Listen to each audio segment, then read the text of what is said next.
तो hey everyone, my name is Anant और यार आज हम लोग स्टार्ट करने जा रहे हैं क्लास 11 का चैप्टर नंबर 1 जिसका नाम है सेट्स। यार ये बहुत ही एक इम्पॉर्टेंट चैप्टर है यार। आपको यार इस चैप्टर के यूजेस बहुत जगह दिखेंगे। फॉर एग्जांपल यार आपको रिलेशंस एंड फंक्शंस में यार ये चैप्टर एक इसके यार यूजेस बहुत मिलेंगे और प्रोबेबिलिटी में भी हैं, कैलकुलस में भी हैं और बाकी बहुत से चैप्टरों में इसका यूजेस है। तो सबसे पहले यार ये हम लोग जान लेते हैं कि सेट्स होता क्या है। जैसा कि आप लोग के सामने यार ये डेफिनेशन लिखी हुई है, a set is a well defined collection of objects. फिर इसका मतलब सबसे पहले समझना है और यार इधर दो पॉइंट के ऊपर ज़्यादा फोकस करना है, एक वेल डिफाइंड के ऊपर यार और एक यार कलेक्शन के ऊपर। तो यार जो यार वेल डिफाइंड है इसका मतलब क्या है, पहले यार ये समझ लो। तो यार वेल डिफाइंड का एक आसानी से अगर आपको इसकी डेफिनेशन समझनी है तो यार आप ये कह सकते हैं, इसका मतलब समझना है तो यार जो आपको आसानी से जो समझ में आए उसी को वेल डिफाइंड कहते हैं। जो स्पष्ट रूप से परिभाषित हो ये कह सकते हैं आप। जो मतलब कि आराम से जो आपको समझ में आ रहा हो कि हाँ यार ये है, एक वेल डिफाइंड है। और यार कलेक्शन का भी यार यहाँ हम लोग को समझना है कि एक यार जो कलेक्शन होता है वो यार हम लोग का वेरी नहीं करना चाहिए पर्सन टू पर्सन। मतलब कि मेरे लिए यार किसी वो कलेक्शन कुछ और है, आपके लिए यार कोई और है, तो यार वो एक सेट नहीं कहलाएगा। सेट एक वेल डिफाइंड कलेक्शन होना चाहिए और जो कलेक्शन जो वो वेरी नहीं करना चाहिए पर्सन टू पर्सन। जैसे इसमें लिखा हुआ collection shouldn't change from person to person. इसका मतलब यही है कि हम लोग का जो कलेक्शन होता है वो पर्सन टू पर्सन वेरी नहीं करना चाहिए। जैसा कि यार यहाँ एग्जांपल के तौर पे आप देख लो, लिखा हुआ है the collection of all handsome students in your class. तो यार ये क्या कोई सेट है, आप बताओ। क्या यार कोई ये वेल डिफाइंड है? बिल्कुल नहीं है। क्यों नहीं है यार, ये बताओ। हैंडसम स्टूडेंट्स आपके लिए यार कोई और होगा, हमारे लिए कोई और होगा, किसी दूसरे के लिए कोई और होगा। जो ही नहीं है कि सबके लिए एक ही हैंडसम स्टूडेंट है, ऐसा कोई नहीं है। सबका अपना अपना नज़रिया होता है। तो किसी के लिए हैंडसम स्टूडेंट कोई है, किसी के लिए कोई है, किसी के लिए कोई है। तो यार एक ये वेल डिफाइंड कलेक्शन आप इसको नहीं कह सकते हैं। तो क्या ये सेट है? नहीं, ये सेट नहीं है। It is not a set. हम लोग ये साफ साफ लिख सकते हैं कि यार ये नहीं है। It is not a set. ये एक सेट नहीं है। आप लोग ये ध्यान दीजिएगा, ये जो कलेक्शन है यार पर्सन टू पर्सन वेरी नहीं करना चाहिए। बहुत इंपॉर्टेंट टर्म लिखा गया है। जो कलेक्शन है ये पर्सन टू पर्सन वेरी नहीं करना चाहिए। जैसे कि यार ये दिया गया है दूसरा example, the collection of 10 most talented writers of India. अब क्या यार ये एक सेट है? यार मैं कहूँगा ये भी एक सेट नहीं है। यार किसी के लिए यार टैलेंटेड राइटर्स इंडिया के कोई हो सकते हैं, जैसे कि फॉर एग्जांपल किसी के लिए मुंशी प्रेमचंद है, किसी के लिए स्वामी विवेकानंद है, किसी के लिए चेतन भगत है, कोई भी आप ले सकते हो मतलब कि। तो यार ये भी एक वेल डिफाइंड कलेक्शन नहीं कहलाएगा जिसको आप हम सेट कह सकते हैं। नहीं, बिल्कुल नहीं कह सकते हैं इसको। तो यार सिमिलरली यार ये भी सेट नहीं है। इट इज़ नॉट सेट, क्योंकि यार इसकी डेफिनेशन यार चेंज हो रही है पर्सन टू पर्सन। एक ये वेल डिफाइंड कलेक्शन नहीं होगा। ठीक है, जैसे अब यार एक और एग्जांपल जैसे दिया गया है the collection of all even integers less than 10। अब यार क्या ये सेट है? आप ही बताओ यार। मुझे तो ऐसा लग रहा है कि यार ये सेट है, और है, बिल्कुल है। क्यों है? क्योंकि यार जो इवन इंटीजर्स जो 10 से जो छोटे होंगे, चाहे यार या आप मुझसे पूछो, चाहे अपने दोस्त से पूछो, चाहे पड़ोसी से पूछो, इससे पूछो, वो यार यही बताएगा 2, 4, 6, 8 लेस देन 10। तो 2, 4, 6, 8 यही इवन इंटीजर्स होंगे। तो क्या ये एक सेट है? बिल्कुल है ये सेट। क्योंकि आप किसी से भी पूछोगे तो इसकी यार डेफिनेशन वेरी नहीं कर रही है। सबके लिए ये डेफिनेशन एक ही है, इसकी डेफिनेशन इसकी वेरी नहीं कर रही है। तो ये एक सेट है। So it is a set. It is the set.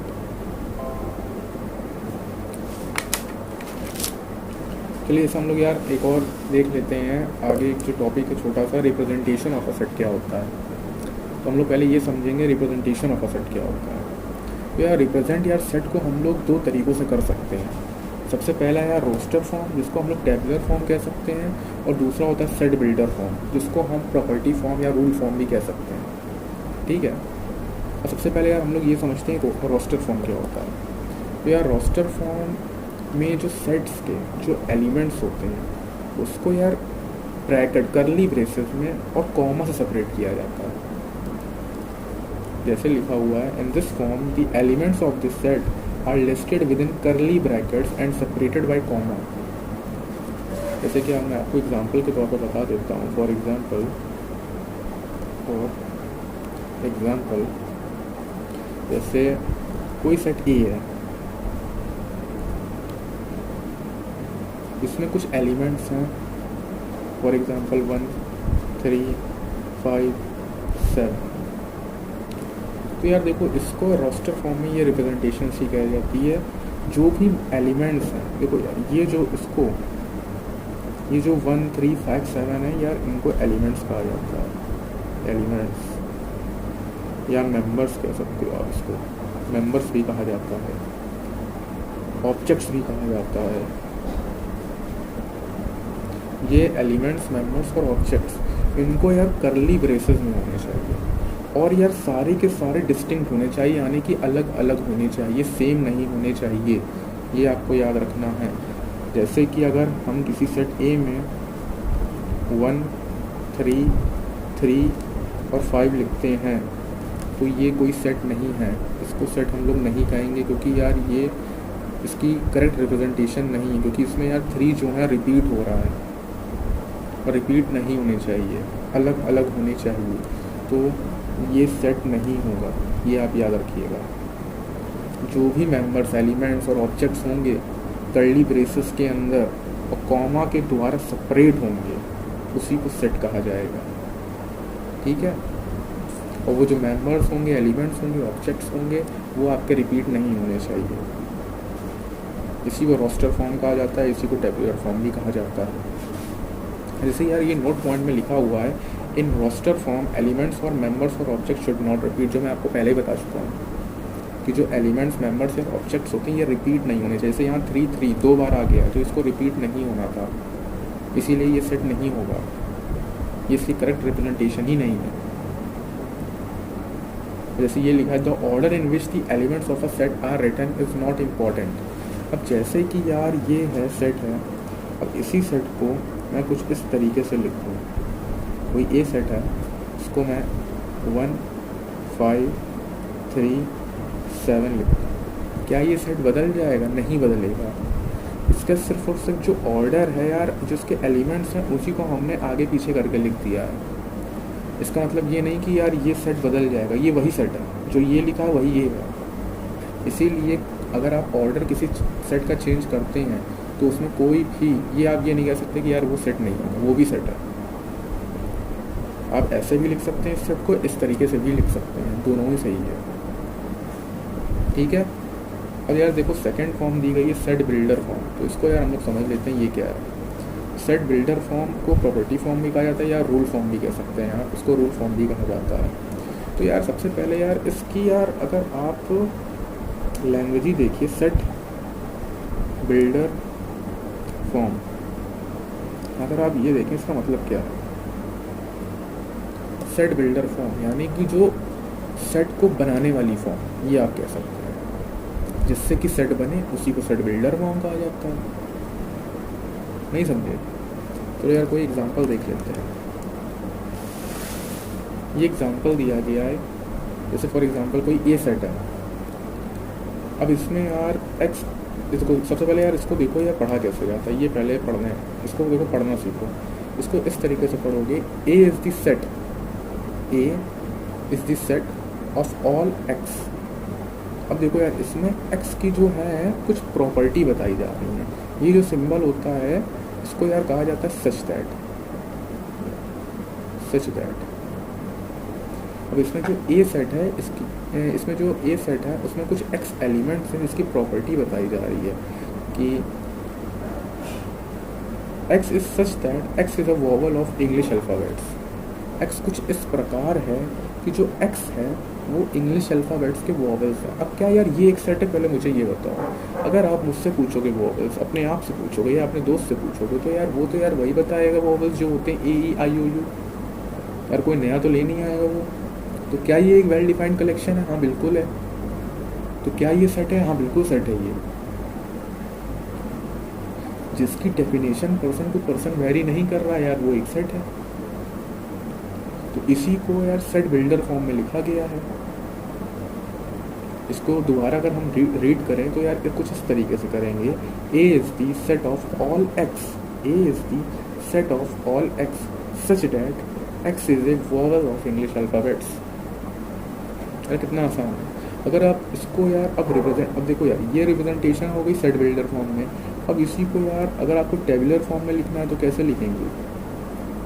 एक कर्ली ब्रैकेट लगाएंगे, फिर क्या दिया गया है, is a vowel of English alphabets. X जो है vowel of English alphabet, English alphabet के क्या वोवेल होते हैं? ए, सेपरेट करो, ई, आई, ओ, you, A, E, I, O, you. यार ये टेबुलर फॉर्म में आपका हो गया। ये कौन से फॉर्म में है? टेबुलर फॉर्म में है। कितना आसान। अब यार देखो एक और एग्जांपल देख लेते हैं, चलो। फॉर एग्जांपल कोई सेट टी है, इसको पहले हम लोग यार पढ़ते हैं किस तरीके से क्या है ये। तो T is the set of all x such that x is the distinct letter used in the word, या distinct letter used in the word trigonometry. अब यार ये भी बहुत एक इम्पॉर्टेंट चीज़ है यहाँ समझने लायक। सबसे पहले तो यार ये हम लोग जान लें, जो यार ये सेट ए है, इसको हमेशा हम लोग कैपिटल लेटर से रिप्रेजेंट करेंगे। कोई भी सेट है उसको यार कैपिटल लेटर से हम लोग रिप्रेजेंट करेंगे। और जो यार इसके अंदर के जो एलिमेंट्स हैं, मेंबर्स हैं या ऑब्जेक्ट्स हैं, इसको हमेशा हम लोग स्मॉल लेटर से रिप्रेजेंट करेंगे। स्मॉल लेटर, इसको हम लोग हमेशा स्मॉल लेटर से रिप्रेजेंट करेंगे, ये आप लोग याद रखिए। और यार जैसे इस क्वेश्चन में दिया गया है, एक्स की जो प्रॉपर्टी बताई जा रही है कि वो यार distinct letter use in the word trigonometry. ऐसे यार यहाँ ट्रिग्नोमेट्री ऑलरेडी कैपिटल लेटर में है, तो आप इसको जब आप रोस्टर फॉर्म में लिखेंगे तो आप इसको कैपिटल लेटर में भी लिख सकते हैं, क्योंकि यार ये ऑलरेडी कैपिटल लेटर में, तो इधर कोई प्रॉब्लम नहीं होगी। और आप स्मॉल लेटर में भी लिख सकते हैं, ये आपकी मर्ज़ी है। पर यार मैं कहूँगा कि आप स्मॉल लेटर में ही लिखें, क्योंकि यार जो करेक्ट रिप्रेजेंटेशन होती है वो यार स्मॉल लेटर में ही होती है। जैसे कि आप इसको इस तरीके से लिखेंगे, टी, कर्ली ब्रैकेट लगाएंगे। अब ट्रिग्नोमेट्री और डिस्टिंक्ट लेटर इसमें होने चाहिए, मतलब कि कोई भी रिपीट नहीं होना चाहिए, कोई भी एक सिंगल जो लेटर है वो रिपीट नहीं होना चाहिए। जैसे कि टी हम लोग ने लिख दिया, फिर आर, कॉमा सेपरेट करिए, टी हो गया, आर हो गया, फिर आई हो गया, फिर जी हो गया, फिर ओ हो गया, फिर एन हो गया। अब यार ओ हम लोग पहले से तो इसलिए दोबारा ओ हम लोग नहीं लिखेंगे, एम लिख लीजिए, एम, ई, टी हम लोग लिख चुके हैं, देखिए, आर और वाई। तो क्या यार कोई चीज़ रिपीट हुई या नहीं हुई है? ठीक है, कोई चीज़ रिपीट नहीं हुई है, तो ये एक सेट है। अब इसको यार अगर आप इस तरीके से भी लिख सकते हैं, और टी कोई सेट है, इसको आप स्मॉल लेटर में भी लिख सकते हैं, T, R, I, G, O, N, M, E, R, Y. अच्छा ये देखिए, मैंने धोखे से आर जो है रिपीट कर दिया है इधर, और इधर भी होगा, तो इधर यार आर नहीं होगा। आर जो है आप हटा दीजिए, आर नहीं होगा। मैं अभी देखा, मैंने ध्यान नहीं दिया, ये होगा। आर जो है रिपीट नहीं होगा, क्योंकि यार डिस्टिंक्ट लेटर हम लोग को यूज़ कर रहे हैं। अब जैसे यार ये दिया गया है set, for example B is equals to x such that x is an odd natural number, यानी कि B is the set of all x such that x is an odd natural number. अब odd natural number का यार मतलब समझते हैं हम लोग। जैसे कोई बी सेट दिया गया है ऑड नेचुरल नंबर का, तो क्या होगा? जाहिर सी बात है 1, 3, 5, 7, आपको यार इनफाइनाइट चलता रहेगा। ठीक है यार, ये भी जान लो कि जो इनफाइनाइट है, अगर आपको यार इनफाइनाइट कोई चीज़ को डिनोट करना है, तो यार जो 3 डॉट आप सफिशिएंट होते हैं कोई भी वर्ड इनफाइनाइट को डिनोट करने के लिए। 3 डॉट सफिशिएंट है। ठीक है, तो यार मुझे उम्मीद है कि आपको यार roster form, set builder form आसानी से समझ में आ गया होगा। चलो यार फिर आगे बढ़ते हैं, ये देखते हैं जैसे दिया गया है some standard sets of numbers, जैसे ये दिया गया है some standard sets of numbers. तो यार इसको यार आप आसानी से देख सकते हो, सेट ऑफ नेचुरल नंबर्स जो यार होता है उसको रिप्रेजेंट किया जाता है, डिनोट किया जाता है एन से, कैपिटल एन से। और देखो यार पर ये रोस्टर फॉर्म में रिप्रेजेंट है 1 2 3 और अप टू इन्फिनाइट चलेगा आपका ये। ऐसे ही दूसरे नंबर में यार होल नंबर दिया गया है जो 0 से स्टार्टिंग होती है और अप टू इन्फिनाइट। तो टॉपल ऑल इंटीजर्स जो यार निगेटिव नंबर्स भी होते हैं और पॉजिटिव भी होते हैं, निगेटिव से इन्फिनाइट और पॉजिटिव से इन्फिनाइट तक जो चलते हैं दिया गया है 0 +- 1 +- 2 +- 3 अप टू इन्फिनाइट। और फिर दिया गया set of all negative integers.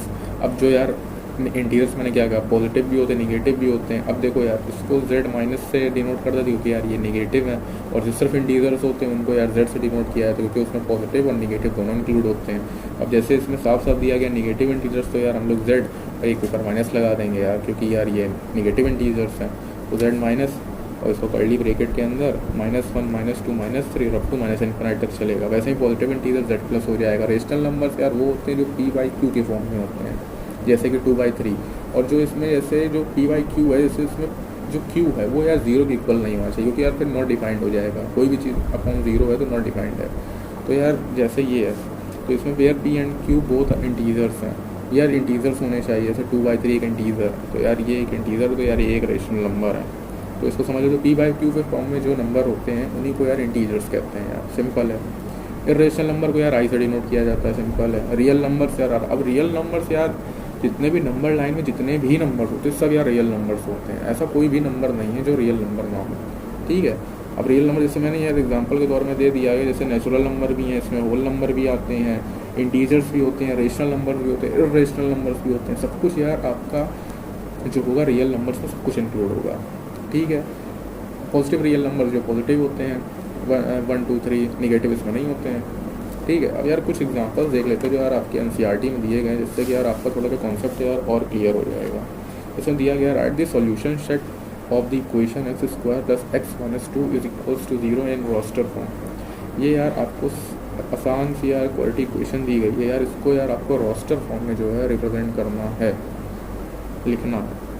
सबसे पहले यार ये देखते हैं कैसे लिखेंगे। सबसे पहले यार यही उठाएं question, x² + x -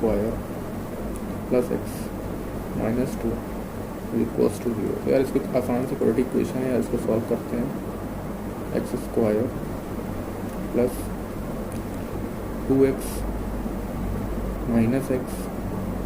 - 2 = 0, x + 2 - 1 x + 2 = 0, x + 2 x - 1 = 0। यहाँ से यार आपकी x की जो है दो वैल्यू आती हैं, एक आएगी -2 और एक आएगी = 1। तो यार इसको आपको रिप्रेजेंट करना है रोस्टर फॉर्म में। तो क्या यार इसको कुछ इस तरीके से रिप्रेजेंट कर सकते हैं, कर्ली ब्रैकेट के अंदर -2, 1 ख़त्म, कॉमा सेपरेट कर दी दोनों x की वैल्यू, और उसको यार हमने रिप्रेजेंट कर दिया। बहुत ही आसान क्वेश्चन था यार। अगर आपको इसका नाम देना है कोई भी सेट, आप लेट सपोज ए सेट कह सकते हैं आप, फिलहाल ऐसा भी सही है, अगर आप ऐसे भी लिख दे तो भी सही है, और आपको अगर नाम देना है तो सही है ये भी। आपको ये सेट है, उसमें यार -2 और 1 है एलिमेंट, इसके कर्ली ब्रैकेट के अंदर हम लोगों ने रोस्टर फॉर्म की तरह से एकदम इसमें लिखा था। इन रोस्टर फॉर्म हम लोग को रिप्रेजेंट करना है, तो यार आसानी से हो जाएगा। जैसे इसमें दिया गया है, दूसरा क्वेश्चन देख लेते हैं। Right this set x such that x is a positive integer and x² is smaller than 40 in the roster form. इसको भी रोस्टर फॉर्म यार रिप्रेजेंट करना, तो यार इसको समझो। देखो हम लोग को यार ये बताना है जो x है यार वो पॉजिटिव इंटीजर है, और यार उसका जो स्क्वायर है यार वो 40 से लेस होना चाहिए। तो यार पॉजिटिव इंटीजर्स मेरे हिसाब से यार 1 से यार स्टार्ट होंगे, बिल्कुल होंगे। और यार अब इसका स्क्वायर देखें, तो जैसे कि फॉर एग्जांपल अगर हम लोग देखें 1 का स्क्वायर यार 1 ही होगा, ठीक है। 1 का स्क्वायर 1, और 2 का स्क्वायर 4, 3 का स्क्वायर 9, 4 का स्क्वायर 16, 5 का स्क्वायर 25, 6 का स्क्वायर 36 और 7 का स्क्वायर यार 49। तो यार ये देखा जाए तो यार ये क्या 40 से छोटा है? नहीं यार 40 से बड़ा हो गया, 49। तो यार इसको हम लोग इंक्लूड नहीं करेंगे, इसको सिर्फ इतना हम लोग इंक्लूड करेंगे क्योंकि यार हम लोग के यार क्वेश्चन जो डिमांड है यार वो दी गई है एक्स स्क्वायर जो होना चाहिए या लेस देन 40 होना चाहिए। तो इसको साफ साफ आप क्या रोस्टर फॉर्म में अगर आपको लिखना है, रोस्टर फॉर्म में यदि आपको लिखना है तो आप किस तरीके से लिखेंगे? आसानी से इसको आप इस तरीके से लिख सकते हैं 1 2 3 4 5 और 6, या फिर यार कुछ पॉजिटिव इंटीजर हैं जो कि जिनका स्क्वायर जो है यार वो लेस देन क्या है 40 है। और मुझे लगता है आपको आसानी से यार ये समझ में आ गया। तो बहुत ही सिंपल क्वेश्चन था यार, ये सिर्फ बेसिक्स हैं कि आप लोग को आसानी से समझ में आ जाए और कुछ नहीं है। तो यार नेक्स्ट क्वेश्चन हम लोग देखते हैं। जैसे कि यार क्वेश्चन नंबर 3 दिया गया है, ये आप देखिए, write the set A is equals to 1 4 9 16 25 and up to infinity दिया गया है इन सेट बिल्डर फॉर्म। अब यार देखो सेट बिल्डर फॉर्म में इधर लिखना, अभी तक यार रोस्टर फॉर्म में हम लोग पढ़ रहे थे, अब यार यहाँ से सेट बिल्डर फॉर्म में लिखना है। यानी कि हम लोग को ये दिया गया है रोस्टर फॉर्म में और सेट बिल्डर फॉर्म जो सेट को बनाती है उसी फॉर्म में लिखना है। जैसे यार यहाँ आप लोग देख रहे थे ये सारे के सारे सेट बिल्डर फॉर्म दिए गए हैं हम लोग को, ये सब ये सेट बिल्डर फॉर्म है, ये जो दिया गया है आपको सेट बिल्डर फॉर्म है। और यार इधर हम लोग को यही फॉर्म में बनाना है। तो यार बहुत ही सिंपल क्वेश्चन है यार ये भी। अगर आप यार देखो ये सब आप लोग को तभी आएगा जब आप लोग क्वेश्चन प्रैक्टिस करेंगे। उसके लिए मैं PDF दे दूँगा, उसकी चिंता न करिए, आपको लेक्चर नोट्स भी मिल जाएंगे और मैं थोड़ी प्रैक्टिस शीट्स भी दे दूँगा, आपको प्रोवाइड कर दूँगा। तो जैसे यार ये क्वेश्चन दिया गया, अब इसको सेट बिल्डर फॉर्म में कैसे लिखोगे? तो यार देखो यार अगर हम लोग देखें इसको ध्यान से तो क्या यार ये मुझे ये नहीं लग रहा है कि अगर यार 1 का स्क्वायर करेंगे तो 1 आएगा, 2 का स्क्वायर करेंगे तो 4 आएगा, 3 का स्क्वायर करेंगे तो 9 आएगा, 4 का स्क्वायर करेंगे तो 16 आएगा, 5 का स्क्वायर करेंगे तो 25 आएगा। यार कितना आसान है।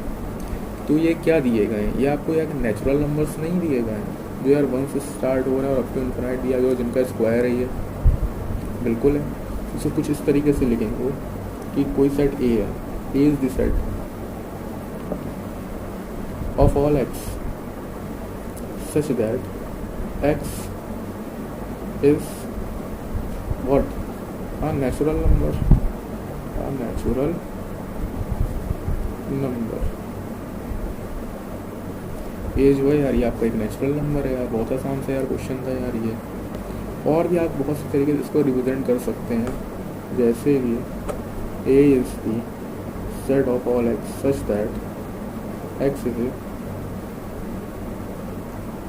पॉजिटिव इंटीजर, ये भी लिख सकते हैं पॉजिटिव इंटीजर, या आप ये भी लिख सकते हैं a is the set of all x such that x is equals to, अब यार यहाँ n स्क्वायर क्योंकि स्क्वायरिंग हो रही है नेचुरल नंबर की, जहाँ यार जो where n belongs to what? Natural number. यार ये जो सिंबल है इसको बिलोंग्स कहा जाता है, बिलोंग्स टू। फिजिक्स में आप इसको एप्सिलॉन कहेंगे, इसको एप्सिलॉन कहा जाता है इसका, पर इसका जो मीनिंग होती है यार बिलोंग्स टू होता है ये, ठीक है। और बस यही है। और इसको कर्ली ब्रैकेट के अंदर यार हम लोग बंद कर देंगे, आसानी से क्वेश्चन था यार ये, ठीक है। जैसे यार ये दिया गया है, एक 4th क्वेश्चन देख लेते हैं। दिया गया है right this set 1/2 2/3 3/4 4/5 5/6 6/7 in this set builder form. अब यार देखो ये भी एक सेट बिल्डर फॉर्म में इसको भी रिप्रेजेंट करना है। तो यार यहाँ हम लोग को साफ साफ यार दिखाई दे रहा है कि अगर हम लोग न्यूमरेटर और डिनोमिनेटर को ध्यान से देखें तो यार ये नज़र नहीं आ रहा है कि जो न्यूमरेटर है यार वो डिनोमिनेटर से एक कम है, या जो डिनोमिनेटर है वो न्यूमरेटर से एक ज़्यादा है। देखो 1 2 2 3 3 4 4 5 5 6 6 7। तो अगर हम लोग ये ध्यान दें तो जो न्यूमरेटर है वो डिनोमिनेटर से एक कम है और जो डिनोमिनेटर वो न्यूमरेटर से एक ज़्यादा है। तो क्या हम लोग यार इसको ऐसे लिख सकते हैं? लेट सपोज कोई हम लोग हमारे पास कोई यार एक सेट ए है, A is the set of all x, x कुछ इस प्रकार। अब देखो यार एक्स की जो प्रॉपर्टी बताई जाए सेट बिल्डर फॉर्म में क्या होता है, जो ए के अंदर जो एक्स एलिमेंट्स होती है उनकी यार प्रॉपर्टी बताई जाती है।